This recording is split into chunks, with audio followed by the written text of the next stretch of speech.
At the beginning of this week's Torah portion, God explains that he's continuing to harden the hearts of Pharaoh and of his servants so that he can keep bringing these incredible plagues. Why?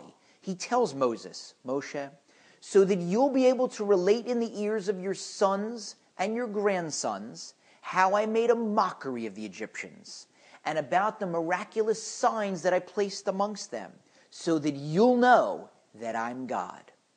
Encapsulated in that one sentence is the secret to Jewish survival. Real estate, we know, is all about location, location, and location. Jewish survival is all about education, education, and education. What do we tell our sons and our daughters and our grandchildren? We tell them about how God mocked the Egyptians. Why did he do that? Because they were oppressing us. Now, couldn't the Egyptians have defended themselves and said, God, the only reason we enslaved the Jews was that you told Abraham that his children were going to be slaves in a foreign nation. So we were just making sure that prophecy came true. To which God could reply, that's correct, but you didn't have to do it with such gusto. There's a big difference between enslaving a nation and terrorizing and beating them and murdering their infants. So we're teaching our children Hillel's golden rule. Don't do unto others what you wouldn't want done to you. Go teach that to your children, and then it'll be tough to go out there and oppress someone else. What else do we teach them? We tell them about God's miraculous signs. We share with them God's miracles and his majesty and his mercy. And if we do that, what happens?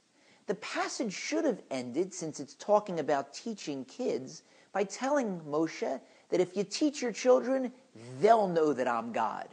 God doesn't say that. He says if you teach your children, you'll know that I'm God. Why? Because there's a boomerang effect.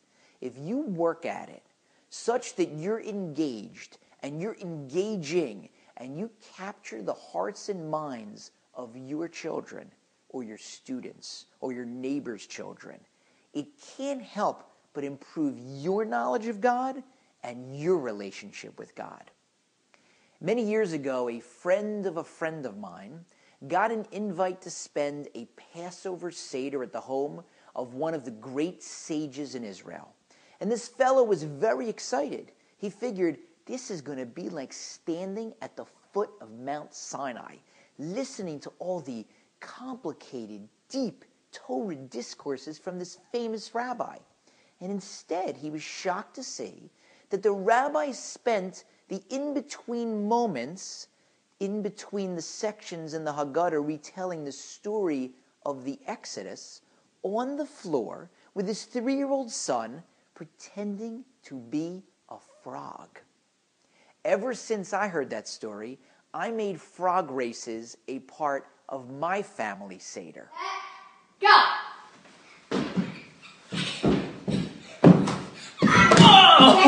Children don't get complicated Torah discourses, but they get frogs. And sometimes big children don't get complicated Torah discourses. You've got to teach the child, Chanoch lenar al pi darko. Teach each child according to his or her way. Some children will relate to God in an intellectual fashion. Some will relate emotionally. You've got to be able to reach each child, and you've got to be able to reach the same child at different ages in different fashions. Moshe realized that. He took that hint from God and ran with it. And so you see multiple other times in the Torah portion that he tells the Jewish people what to tell to each child, different answers for different children. He gets the fact that Jewish education is the key to Jewish survival. And maybe that's why we don't refer to Moshe as Moshe our king or Moshe our prophet. We call him Moshe Rabbeinu, Moses our teacher.